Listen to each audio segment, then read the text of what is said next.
You know Graybar for electrical parts, but there's one more thing you may not be thinking of us for that can help maximize your next project's total value. Our pre-project planning services are designed to help you win the bid, save on labor costs, and keep your installers productive across your entire build. The sooner you call us, the better. Because when we're there from the beginning, we can anticipate your needs and help you solve problems before they become problems. Yep, Graybar does that.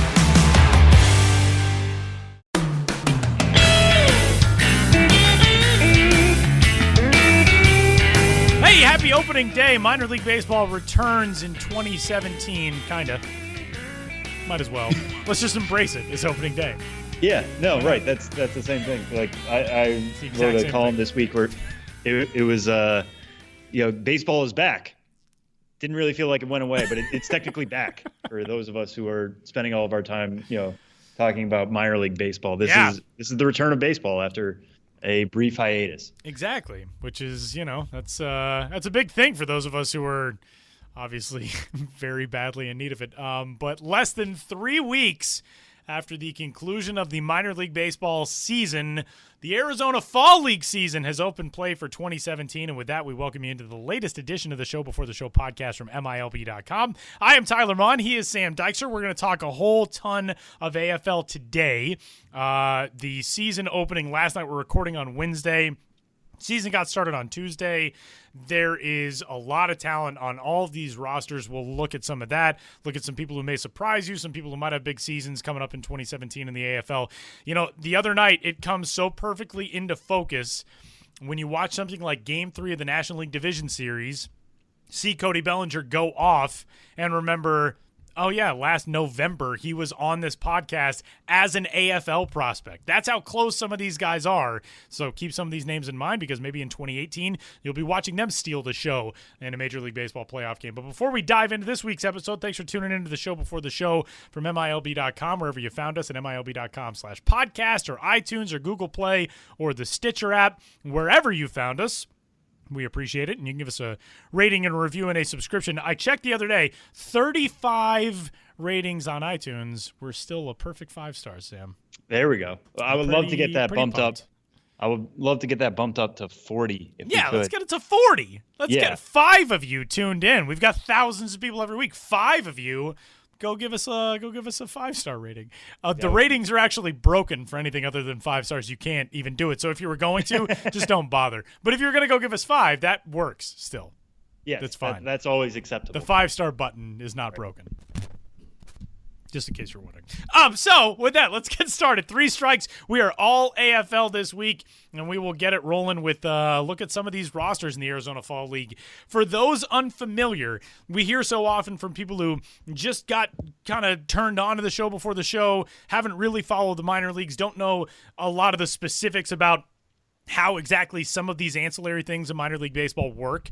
The Arizona Fall League is a showcase circuit for some of the top prospects in minor league baseball, some guys who are coming into contract years in which teams are maybe showcasing them for other organizations, whether they'd be eligible for the Rule 5 draft, whether they're going to be upcoming minor league free agents, maybe trade pieces, that type of stuff, guys who are at kind of crossover points in their careers, crossroad points in their careers, or just some of the best talent out there. 6 teams in the AFL. All of them have 5 major league affiliates, not quote-unquote parent clubs, but basically it functions that way. 5 teams send prospects to each one of these 6 AFL teams, and that's how these are comprised. They play about a 7-week season in Arizona in the Phoenix metro area at spring training facilities all around, and there are some really, really stacked rosters this year, and that's where we're going to get started. The best roster in the Arizona Fall League, the best team for 2017, Sam, for people who are going down, want to watch, want to see the best squad out there, who is it? Yeah, so this week's Tool Shed, or Tuesday's Tool Shed, kind of broke down the Arizona Fall League roster rankings for now, just based on roster construction and the whole thing. At the number 1 spot, to answer your question directly, Tyler, I had Peoria, which is made up of Braves, Red Sox, Padres, Mariners, and Blue Jays prospects. They have the most top 100 prospects with Michael Chavis, Luis Urias, Ronald Acuna, and Kyle Lewis all on that squad. That lineup should be absolutely stacked because all of those guys obviously are position player prospects. because of the way that the AFL works, it's unlikely all four are going to be in the game at the same time. Although if they are, that's one star-studded lineup considering, 4 out of 9 starters have the chance to be top 100 guys, which is kind of insane. Any team that's going to have Acuna on it obviously is going to be a must-watch team. The fact that he's surrounded by impressive bats makes it all the better. Chavis trying to build off his 30-plus homer season this year at AA Portland and Class A Advanced Salem. Urias, I'm really interested to see because he's basically been a 300 hitter anywhere he goes, but he's also been young for every level he's been at. I think now he'll be, around guys who have been at AA for just a little bit. Sometimes some of them have started out the year at Class A Advanced, like Acuna, like Chavis. So what happens when he's kind of age appropriate for a level? What does that mean for him? I think he can certainly take off with the bat there. Kyle Lewis, I think Tyler's going to get into him a little bit later, so I'll kind of leave that be. But other guys in that lineup that will just be insane. Austin Riley, who had a really strong second half at AA Mississippi after getting a bump there. Eric Filia, Mariners outfielder who hit 326 with a crazy 45 to 65 strikeout to walk ratio in the California League. Lourdes Gurriel, who signed a 7-year, $22 million deal out of Cuba with the Blue Jays. And this yes, will be his biggest stage. The younger brother of Yuli Gurriel, in case you've Right. been watching the Astros in the playoffs and you wondered, he is the younger brother. Right. So that's a very talented family. This is going to be the biggest stage yet of his career. How is he going to respond? Just so much fun, no matter who is going to be in that lineup on any given day. I think Peoria is going to be one you're going to want to watch. And then I say that, and then yesterday, the pitching staff, started by Max Fried and Touki Toussaint. Those were Fried got the start. Toussaint was the first guy out of the bullpen for Peoria. As a staff, they struck out 16 batters, I think, or at least 4 Braves prospects combined to strike out 16 batters. So don't forget about the arms either on that team. Second, I have Glendale. I'm not going to go through all of this, obviously, but Glendale, they have the best pitching prospect in the AFL this year in Mitch Keller. He got a start today, started out with 3 scoreless innings, struck out 4 in that span, looked really good. Good way for him to make up for some lost time this year. And, obviously he has the stuff to really take off in shorter stints, but, being the top prospect in the AFL, which there aren't really that many top pitching prospects there this year. I think it's just him and Justice Sheffield of the Yankees who are top 100 guys in Arizona this fall.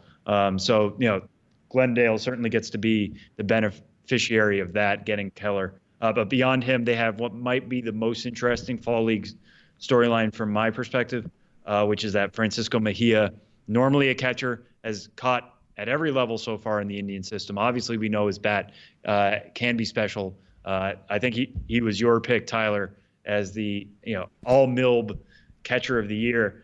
He did play 1 game at third base with AA Akron, then moved up to Cleveland, got some looks there because he was on the 40-man entering the year.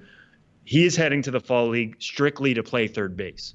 They want to get some positional flexibility with him. How is that going to kind of work out? He certainly has the arm for third. That's not a worry. But obviously it's a different scenario when you're, different reaction times, different all that kind of different viewpoints. You're not calling the game anymore. You don't have to worry about framing, which, was a worry for him in the past. So we're really going to be looking at what that means for him and, how does that help him fit into Cleveland's plans going forward? Obviously, they're competing really well right now. They're going into Game 5. By the time you hear this, they may be eliminated by the Yankees, but still 2 consecutive playoff runs for them, and 2 really promising years. They want to keep that going. So how does Mejia fit in? We'll find out about that this fall. But also in that lineup, Yusniel Diaz from the Dodgers, Bobby Bradley, also of the Indians, a really big slugger at first base. DJ Peters, the reigning Cal League MVP. How will he take to a really hitter-friendly environment in Arizona? That should be a lot of fun. Kevin Kramer, who I featured in Toolshed a couple weeks ago, seemed to really take off with his own power as a middle infielder in the Pirates system, and then suffered an injury that kept him out for most of the year. He came back just in time to help Altoona go for an Eastern League title. So that was a good way to end his season, but he's going to be making up for lost at-bats and missed time in the field between shortstop and second base in the AFL as well. So if there are two teams I'm going to be really looking at hard this year, it is Peoria and Glendale. And overall, there might not be the top talent that I think there has been in other years, but that just means more of a learning opportunity, not only for us, but for everybody listening and watching and following the AFL this year. There might not be top guys, but there might be some that really take a hold, of the situation. AFL is a microscope league. Everybody that's playing there, they're going to be put on a little bit of a pedestal. They're going to be playing at a time, especially at the end of October into November, when Major League Baseball isn't going on anymore. More eyes can be on them. They're the only game in town, quite literally. Who's going to take advantage of that and maybe become a top 100 prospect going into the offseason, or become a bigger part of their major league plans, or become a big part in a trade, whatever. This is a big opportunity for a lot of guys, and some of which aren't big names yet can certainly become ones because of the opportunity afforded them here in the next 6 weeks or so. Yeah, that was kind of talking about, high-level talent guys that are maybe being showcased for other organizations. The other thing, guys making position changes, that's a big component of the AFL too, or guys at least trying to get exposure and experience at other positions, so something to keep in mind, in a circumstance like Sam described. And there is one interesting thing about that really, really talented Peoria roster that Sam pointed out in his Toolshed preview of this year's AFL.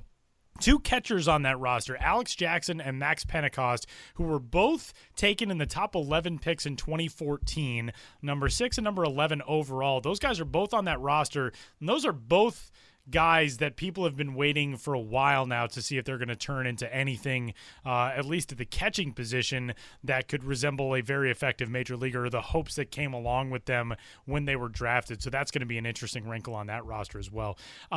Strike two, Sam. Last year, we saw Gleyber Torres dominate the league. Every year, it seems like there is one guy who just blows up in the AFL. Somebody who was already talented and highly regarded going in, but for whatever reason, playing against really good competition, is able to take even that next step. Your most valuable player pick for the AFL in 2017 is who? Actually, before I give my pick, I guess to kind of extend the drama here a little bit, I do want to go through, previous AFL MVPs, at least in recent memory. You brought up Torres, obviously had a great year in 2016, took the MVP award, is now in the conversation for top overall prospect in the game, certainly carried that forward to the beginning of this year in 2017 before Tommy John surgery. But there is a little bit of a history here. So you mentioned Torres. Adam Engel was the AFL MVP in 2015. He was known as primarily a defensive center fielder with tons of speed. I believe his Twitter handle is still Man of Steel.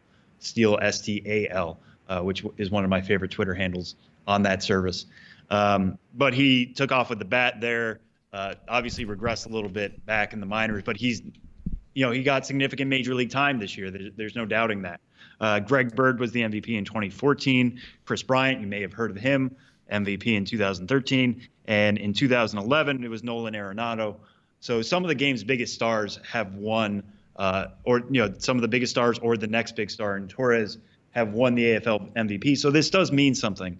And with that kind of in mind, my pick is Chris Shaw of the San Francisco Giants.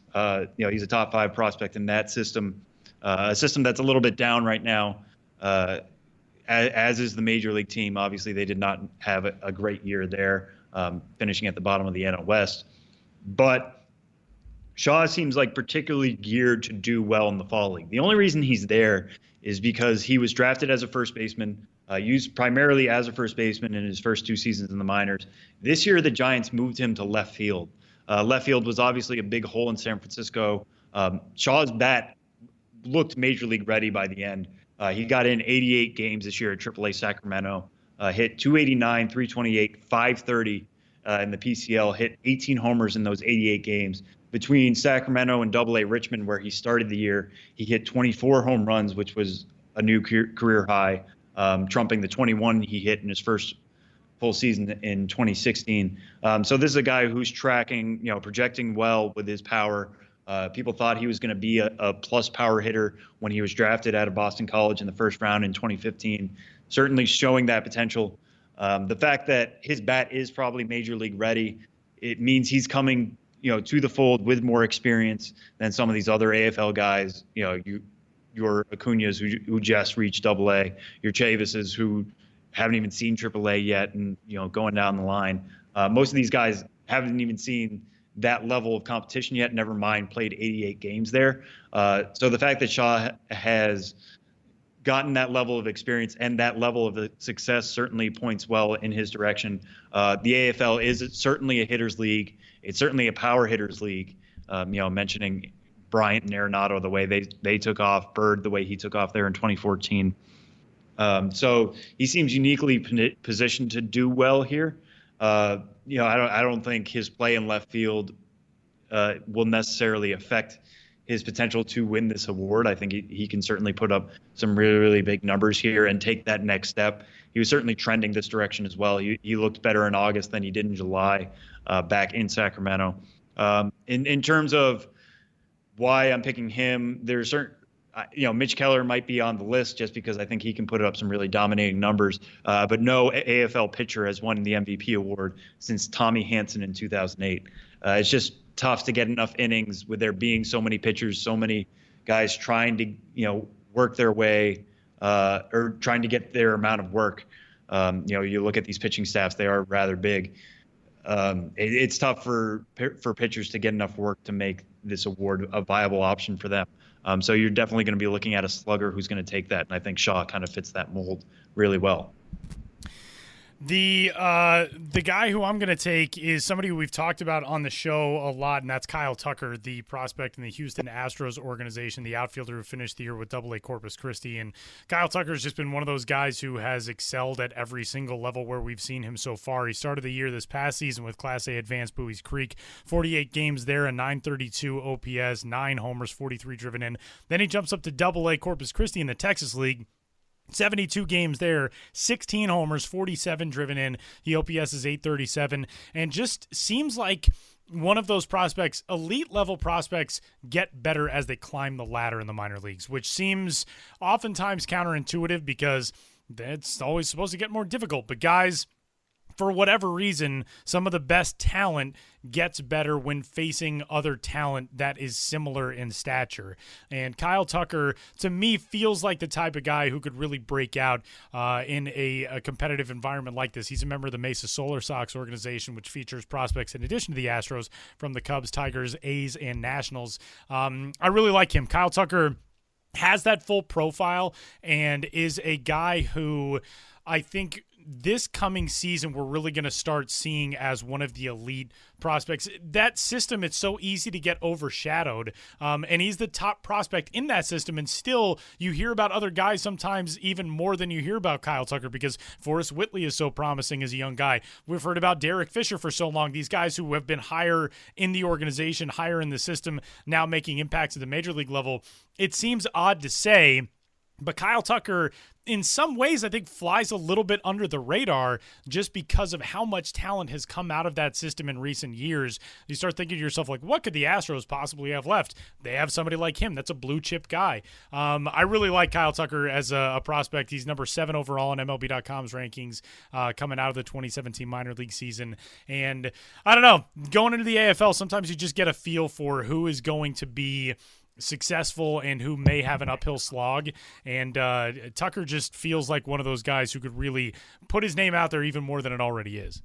Yeah, and what I like about Tucker is, he's got the power potential and the speed potential, and the idea that he can maybe hit 10 home runs while he's down there and steal 10 bases is certainly going to look good for an MVP profile. But I think the other thing he has going for him is, just before opening night, Victor Robles of the Washington Nationals was supposed to be on that team with him, on that Mesa team, and he is still with the Nationals. He was on the NLDS roster, so obviously he's not going to be in Arizona. They took him off the roster.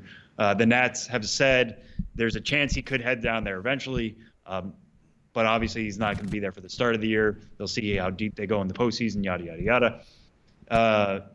So by the time you hear this, the Cubs-Nats game is being played right now. The Nats season might be over. By the time you hear this, we could hear he's going there this weekend, whatever. But, if they do make a deep run, Tucker won't be overshadowed by Robles. They're both center fielders right now. They're both going to try to get time in center field. and obviously they can move around to the other spots as well. But the fact that Tucker is now the guy on that team as opposed to being a guy next to Victor Robles certainly helps his case in some, in the award discussion or just the limelight discussion that he'll get in the fall league. That is a really, really talented outfield group from Mesa, and those are some of the names to keep an eye on for possible huge 2017 AFL campaigns. The AFL also oftentimes provides an opportunity for guys to come out of nowhere and put themselves on the map in ways in which maybe prospect people have not seen them before, and it's also an avenue for guys to rebound, guys who have had struggles, whether it be through just ineffectiveness or injury or what have you. Sam, who is somebody that you're looking at as a prospect who could surprise people in 2017 for Strike 3?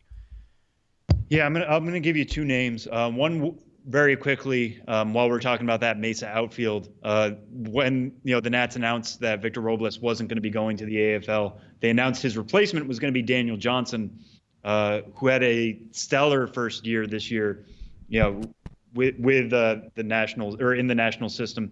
He was coming out of New Mexico State. There were thoughts that he could be, he's got top of the line speed. He's got a really good arm. He could be a plus center fielder. At the very least, he's going to profile and right, but kind of be a light hitter. How is that going to kind of figure itself out?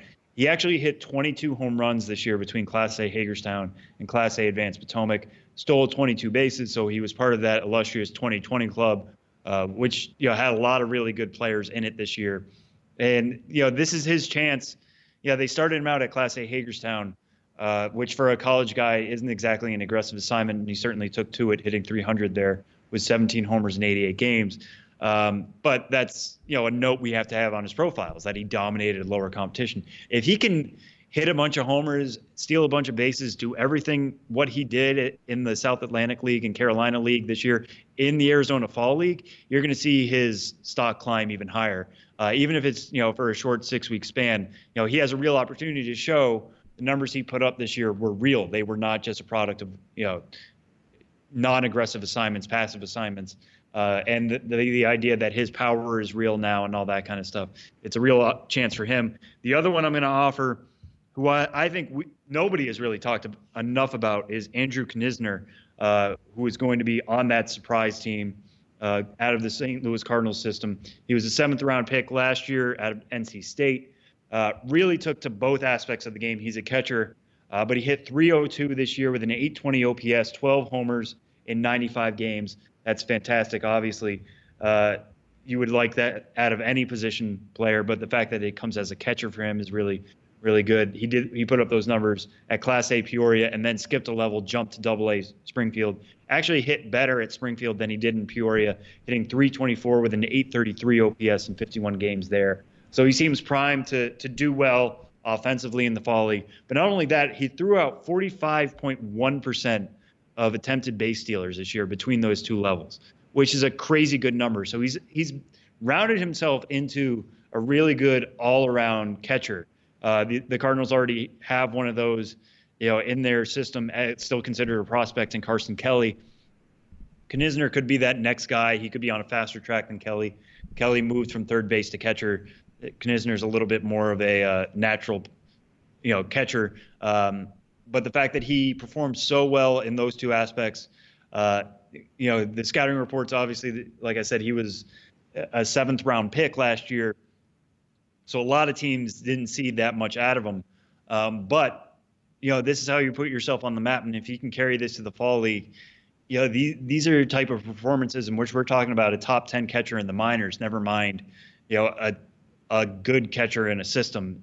He has a chance to become a really a capital G guy, if he can carry this to seeing some more advanced arms. And the way he performed at Double-A certainly points us in the direction of thinking that he can do so. So I'm going to be excited to see what happens to him over the next 6 weeks. I'm selfishly going to go with a guy who I'm profiling for my first AFL story of the year, and that's Kyle Lewis, who is the outfielder in the Seattle Mariners organization and has been really good when he's been on the field, just hasn't been on the field as much as anybody would have liked so far. Sustained a really, really awful knee injury in 2016, late in his debut season. He played 30 games for Everett that year and then tore some ligaments on a slide into the plate. Surgery to repair those, but then this year was limited.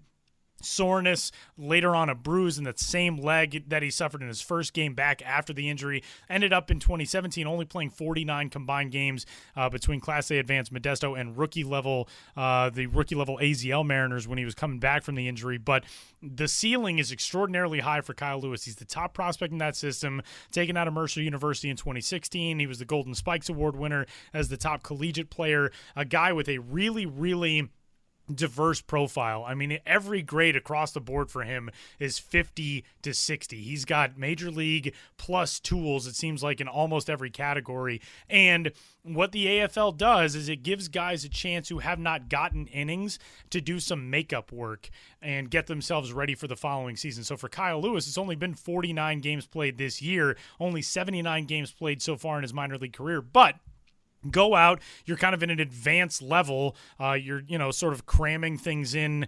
a more challenging environment, to borrow a kind of an academic comparison, and that can help you in the long run get ready for a season that follows. So for somebody like that coming off of an injury, I feel like being healthy and ready to go, Kyle Lewis is going to be a scary guy to contend with. And still, all the time in the world. He's only 22. He's just over a year out of the draft. And you hope that the knee injury is something that's behind him. But put together a good AFL, put together an offseason full of rest and getting better for 2018. And I think next year really stacks up pretty well for him. Yeah, no, he's definitely falling under that category of, this being a chance to show that that he's healthy and that he can really produce again. I am very excited to see what happens to him. I'd like nothing more, production aside, just to see him be healthy for the whole thing. On paper, that doesn't seem to be asking for much, to be healthy for 6 weeks. And, there were 6 weeks this season where he was definitely healthy, but just for his confidence to know he started a season and ended a season, even if it's the fall league, even if it's an abbreviated season, still means something for guys going into their off season and all that. So yeah, that's my number one wish for him is health, but he's certainly fallen a little bit off the radar just because he hasn't been on the field. So this is a chance for him to put himself firmly back on it. 2017 Arizona Fall League preview. You can catch some games from the AFL coming up on MLB.com and on MLB Network as the postseason wraps up, of course, in Major League Baseball. So toward the first weeks of November, be on the lookout for that, because AFL games are really, really fun to watch, really fun to attend if you're in the Phoenix area or going to be in the Phoenix area over the next couple of months. And, if your team has some of its best talent down there, you're going to get a chance to see guys against much more Major League-ish competition than you'll see them against at virtually any other stage of their minor league career. So the AFL is a really cool thing, and it's something we have a lot of fun following every year. And that wraps up our 2017 AFL preview. Any closing thoughts, Sam? Nope. No, I was just going to say it just always feels like an all-star game to me. Exactly. Every game feels like that. Yeah, following from afar, it's just like, I can't believe, Daniel Johnson and Sheldon Noyce are in the same lineup. Like, that's crazy. That's awesome. I'm so excited for that. Or, I can't believe Ronald Acuna is hitting in front of Gurriel, and who's hitting in front of Chavis, who's hitting in front of Josh Naylor. Like, we don't get a chance to see that during the regular season outside of those random exhibitions in late June, early July. But this happens every day in the AFL. It's fun. It is a lot of fun. And you can check out, of course, scores and stats and so much more about the Arizona Fall League at MILB.com. And that will put a wrap on Three Strikes for this week's edition of the show. Coming up, we got a lot of news away from the field as well on the business side of things with Benjamin Hill. And Ben joins us next to break down what's going on around the world of minor league baseball as we head into the meat of the offseason in 2017. Ben's up next.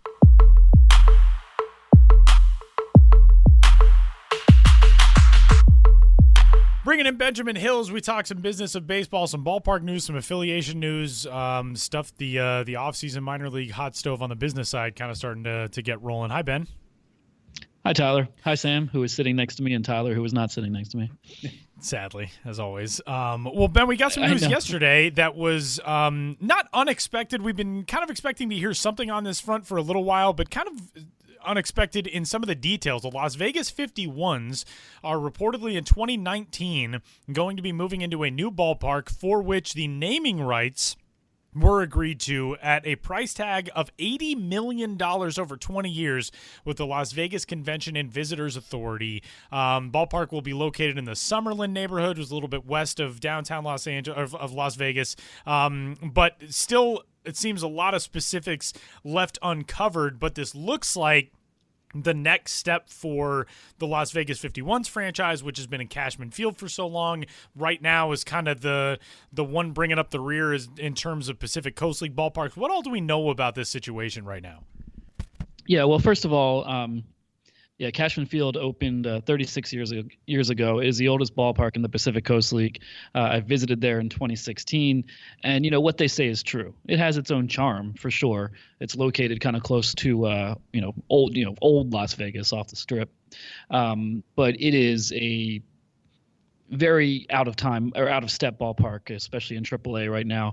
Definitely on the player development side, but even on the fan amenity side, time has passed it by, and there's just been infrastructure issues with this ballpark. Some pretty unflattering stories through the years involving sewage problems and things like that.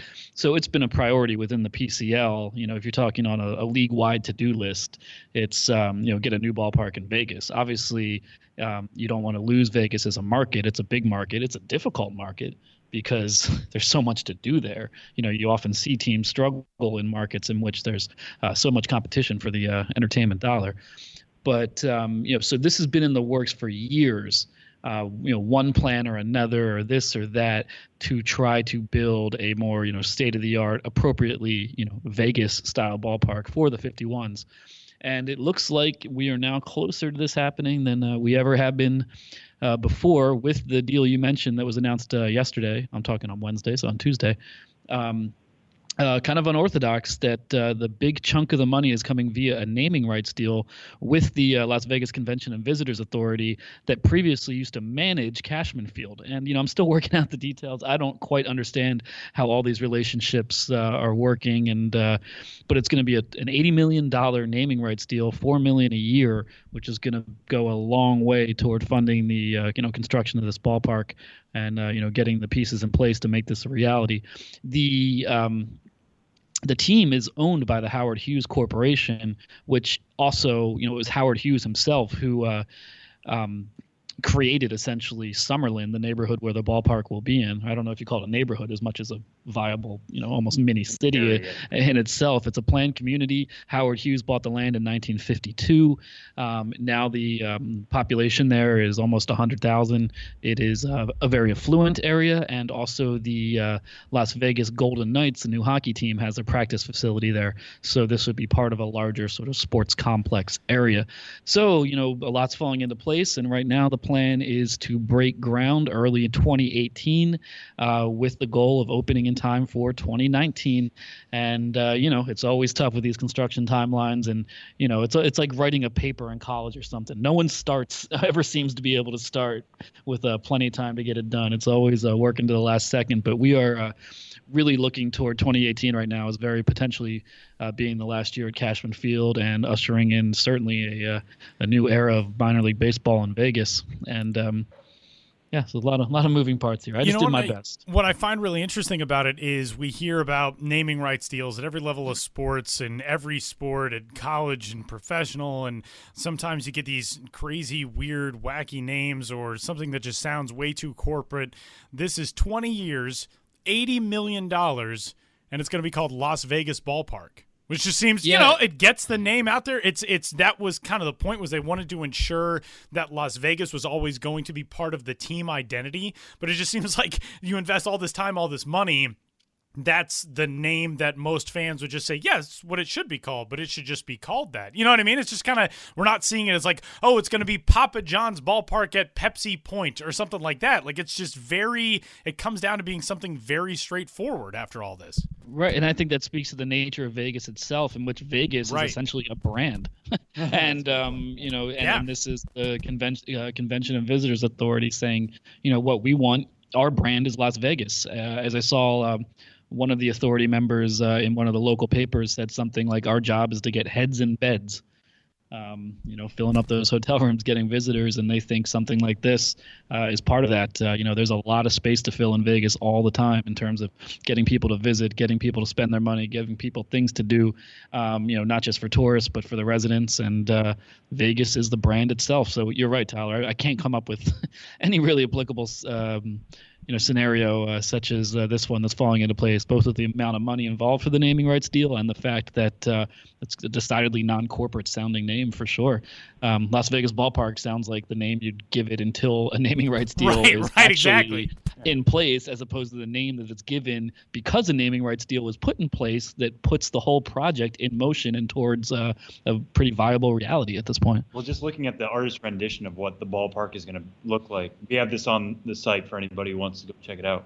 But in the corner, it has Las Vegas in like the Las Vegas font, which I don't know any other city that has just a brand to it in the way Vegas does in terms of a logo, a style, a promotional campaign in the way that Vegas does. So that's probably what this is all going towards, right?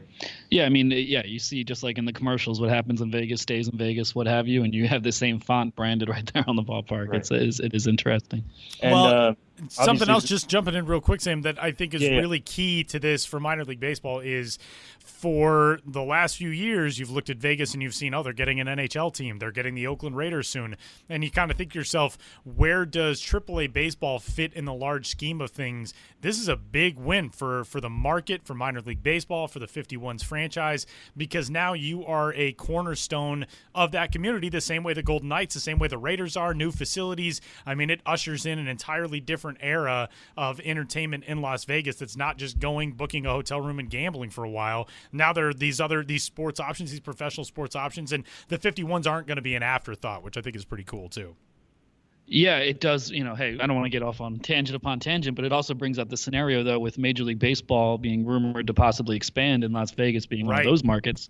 Then in that case, building a AAA stadium could be seen as counterproductive, because if you just sunk all this money into a AAA ballpark, it's even harder to justify the expense that would be necessary to build a Major League ballpark.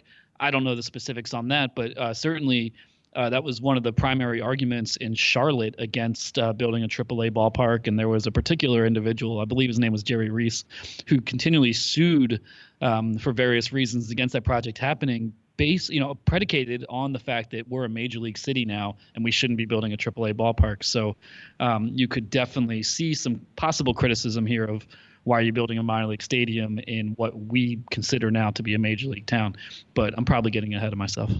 Well, what I wanted to get to was this kind of pairs with the news that also came this week since our last show, which was that, the New York Mets currently have their AAA affiliate in Las Vegas through 2018. That's where their player development contract is up.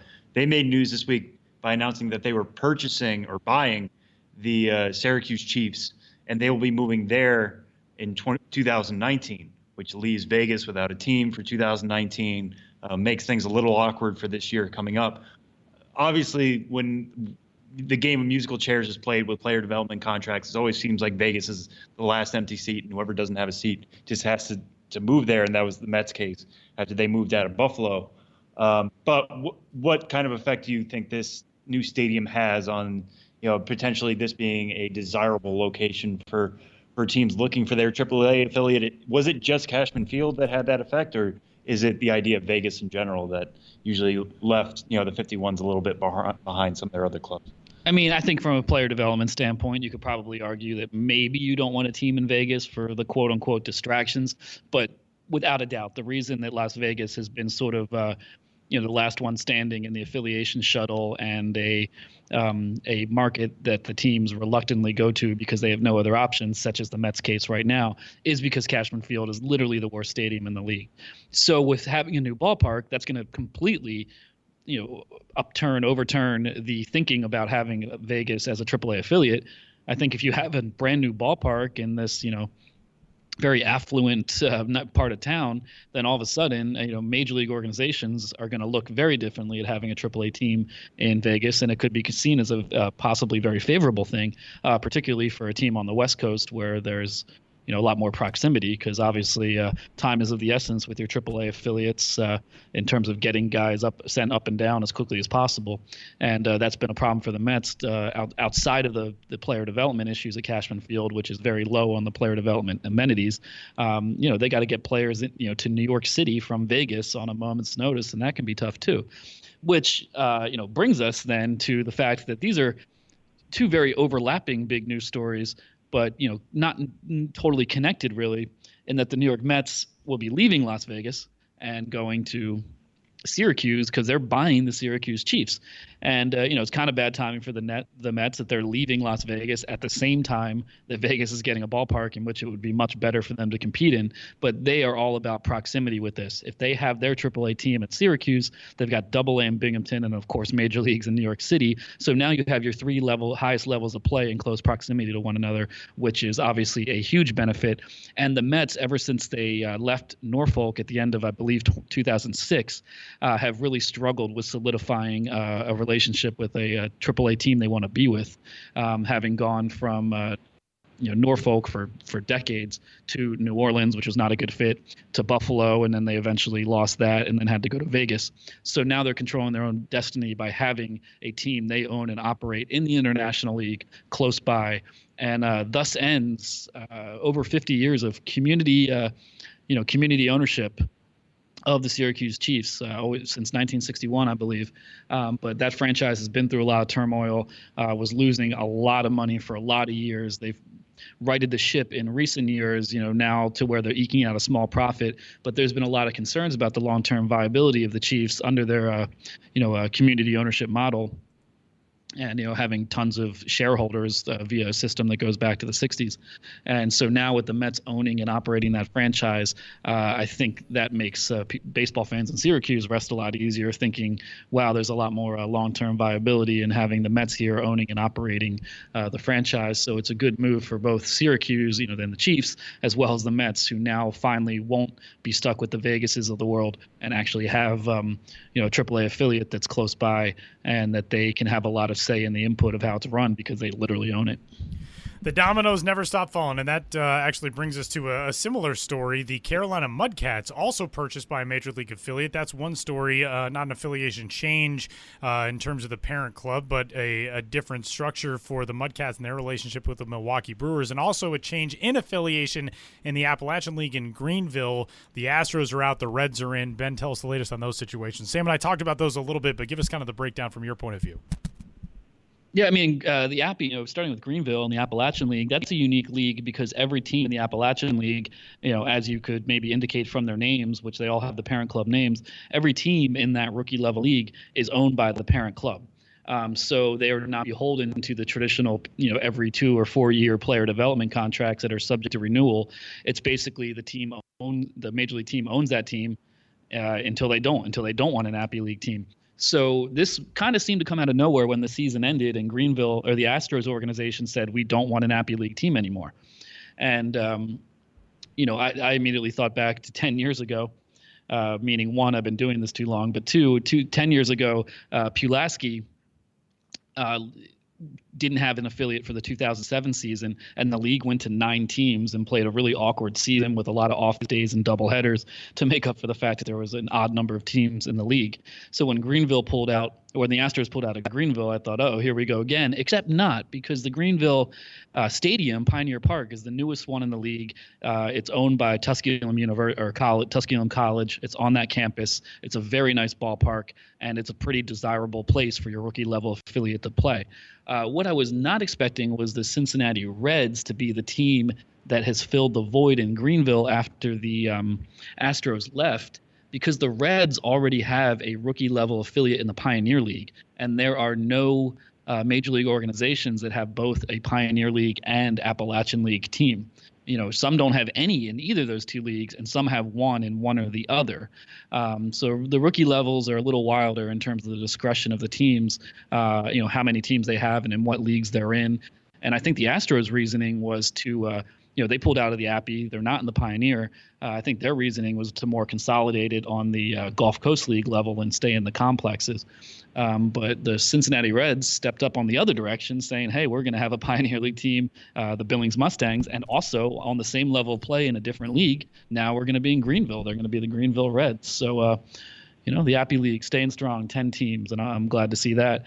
And then, as you guys mentioned in Carolina, the Mudcats playing in Zebulon, North Carolina. The Brewers bought the team, and that had been rumored for quite a long time. And it's kind of the same, the Brewers were in Brevard County for a while with their Class A advanced affiliate, and I think they just want to get to a place where, again, they don't want to end up back in the Cal League or, in a last man standing scenario. So there are these, increasingly that's what you're seeing teams do is buy the affiliate and then you control it. So, they said, hey, we like it here in Carolina, and the only way to ensure that we can stay here and is to own it. So now we have the Carolina Mudcats owned by the Milwaukee Brewers. And one thing that I thought was kind of interesting with the whole Greenville situation is the official release from minor league baseball commissioner Pat O'Connor, or president, excuse me, that was sent to Pat O'Connor anyways, says that they officially had to contract the Greenville Astros, and that the home territory of the club, which is Greene County, Tennessee, reverted back to the league. Okay, so now there's no team there. It's fine. The next paragraph is, in order to have an even number of teams for the 2018 season, the Appy League subsequently chose to expand by one club. Cincinnati Reds have been selected to operate the expansion club. The new club has been granted the following home territory, which is Greene County, Tennessee. So it's this whole big I don't know the legal maneuvering behind that. We saw the same thing when two California League teams essentially moved to the Carolina League, but it was the same language. The California League retracted by 2 teams, and then the Carolina League team, in a related but technically not, expanded. So that's the language they use, and I'm not exactly sure why it's done that way. But yeah, the Appy League momentarily said, we're contracting. We're only 9 teams. And then the Reds were interested in Greenville, and they said, guess what? We've decided to expand the league in the same place that it was before. Yeah. So, not to get lost in all that, but I did see that phrasing as well. And we want to pivot to, you had a book review out this week, which was kind of fun. I always like when you get to do these. This one was on Lefty O'Doul, which the book is called Lefty O'Doul, Baseball's Forgotten Ambassador, which automatically ropes you in, but this obviously has a minor league angle in the fact that he was kind of a PCL legend. What did you kind of learn from this book? What were your takeaways from it? Hey, well, it's good to be doing, the occasional book review now that we've hit the off season. That's something I try to do when applicable. So the author of this book, Dennis Snelling, wrote about 5 years ago a history of the Pacific Coast League. I think it was called the Greatest Minor League. And, the Pacific Coast League has a really interesting history because it dates back to 1903, and until the expansion of baseball out west in 1958, it was essentially kind of sort of a third major league because it was representing some very large markets that did not yet have Major League Baseball. And in reading Dennis Snelling's book about the PCL, there was a lot of Lefty O'Doul in there. And I think before I read that book, I was kind of like, I know the name, but I don't know much about him. But he's an interesting character. For sure. A San Francisco native, beloved in San Francisco. In fact, the bar that he opened actually just closed about a year ago, named Lefty O'Doul's, an iconic spot. But, he started in the PCL, but he played in the majors for a while, started as a pitcher, then switched to being an outfielder, hit .398 for the 1929 Phillies. But his career, in terms of going back between MLB and PCL, between being a pitcher and a hitter, you don't look at his overall stats and think what an all-time great. But when you think about the fact that he did it at different positions in different leagues, and at the same time went on to manage in the PCL for years, and to now say, to go to the book specifically that Snelling wrote, Lefty O'Doul, Baseball's Forgotten Ambassador, that title is a reference to the fact that, he visited Japan on a barnstorming tour, I believe initially in 1931, and then through the rest of his life over the course of decades was a huge advocate of, being essentially a diplomat and bringing baseball to Japan and forging relations between those two countries with a shared love of baseball. And obviously a big part of that is World War II was in the middle of this time period, and Lefty O'Doul in 1949 was a big part of a trip back to Japan in the wake of World War II that really did a lot to help re-solidify the country's relationships. So you look at Lefty as a San Francisco icon, a player, an outfielder, a pitcher, a hitter, a hitting coach. He loved to talk about hitting. You know, he was an early influence on Ted Williams and Joe DiMaggio. And again, a baseball ambassador and really a gregarious, lovable guy, a guy who had a love for humanity. So there's a whole book about him if you'd like to read it. And I have a short review of it on MILB.com. But this is a really quality book in the realm of baseball books. Dennis Snelling's Lefty O'Doul, baseball's forgotten ambassador. So now that we're hitting the offseason, I know the playoffs are still going on in MLB, but hey, we're the minors. That's the offseason. Looking for books to read, definitely a minor league angle with this one in the Pacific Coast League. Lefty O'Doul, baseball's forgotten ambassador by Dennis Snelling. Books. Check them out. Check him out. They're always good. He's Benjamin Hill. He's always good. He's at Ben's Biz on Twitter. The blog is bensbiz.mlblogs.com. What do you got coming up on the site and the blog? Hey, on the blog today, as I'm speaking, Wednesday, I put my penultimate on the road post up there. Still getting some in-season content out there, dealing with the Buies Creek Astros, and I have my last post written, which will be about my designated eater and the food at Buies Creek, and that'll come out this week. And so they've been trickling out, but please keep reading the blog. These road trip sagas keep going, and they're actually just about to end. But read the blog, get in touch with me with feedback about anything. I like to hear from everyone, especially during this slow time of year in which I forget that anyone knows who I am or likes me, and I'm very sensitive. So until the winter meetings. Until the winter meetings. Then I'm the greatest of all time. Go around any corner without Ben getting a shout out from somebody. Right. But I'm very fragile, and I forget that when I'm here in New York and alone and cold and no one knows who I am. So Twitter at Ben's Biz.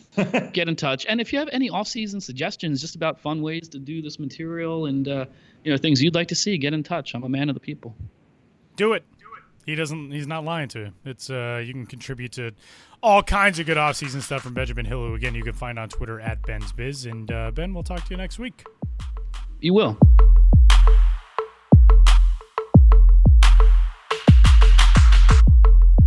Wrapping up this week's edition of the Show Before the Show podcast, episode number 131, nearly in the books. Before we get out of here, though, we want to encourage you. Yes, you listening. Get in touch. We're into the off season now, so we have a lot more leeway as to our topics, as to things we can really go deep on and get in depth on, whether it's discussions about, kind of like we talked about earlier, of what exactly the setup of the AFL is, all that type of stuff. If you have a question, you have a prospect you want to know more about, you have something in the minor leagues that you want to know more about, the way affiliations work, promotions, guys who get reassigned, what it means to be on the 40-man roster, all that type of stuff. If you've got questions, get in touch. Podcast at MILB.com, and we'll do our best to answer them here on the show. Depending on however many we get over the off season, we could dive, deep into a mailbag type episode as we get into the months of winter, which I am trying very hard to not think about. So that's why we need questions about summer. But yeah, we always love that. We love hearing from people, and that's one of the funnest things we get to do is kind of explain the little intricacies of stuff that you don't really think about when you're on the inside of it, and then realize like, oh yeah, that is kind of confusing if you don't work in minor league baseball. Yeah, and we have a lot of that coming up between the Rule 5 draft and the 40-man addition deadline in terms of protecting from the Rule 5 and all that kind of stuff. There's a lot of explaining that we'll still be doing over the off season, but it's helpful to know exactly what you guys want explained, just so we're not repeating ourselves or talking about things you guys already know. We do have some interesting ideas coming up. I think either last year or a couple of years ago, we did an AFL mock draft. We kind of filled out how our own fall league rosters would look. We'll do one of those coming up in a couple weeks. Let the guys play a little bit first, see how stocks are going and all that kind of stuff. But we have that idea. I was throwing around the idea earlier in the office of just kind of, maybe just one level. So let's say AAA, just blowing it up and then individually picking player development contracts and who should go where and the intricacies of that and having a discussion about that. But any other creative ideas you guys want us to do, we do have more flexibility. We're not throwing it out there because we're fresh out of ideas. We certainly have tons to talk about. The well never goes dry in minor league baseball, but we want to make this a podcast for you. We want to do, stuff that you guys want us to do and all that kind of stuff. So the only way we can find out is if you email us, again, podcast@milb.com, or tweet at us, at Tyler Mon, at Sam Dykstra, MILB, at Ben's Biz, what have you, or even the at MILB one. We usually, those tweets will find their way to us at some point. So yeah, reach out. Let us make a podcast for you. That nothing would make us happier. Yeah. And even if it's, just weird questions about like, oh, hey, what's your favorite logo and uniform combination of all time in minor league baseball? Maybe it's the Casper Ghosts. Maybe it's the Casper Ghosts. Who knows? Maybe that's an answer that one of us would give. I don't know. But get in touch, whatever you want to know. Podcast@MILB.com. He is at Sam Dykstra, MILB. I am at Tyler Mon. He's Sam. I'm Tyler. We'll talk to you next week.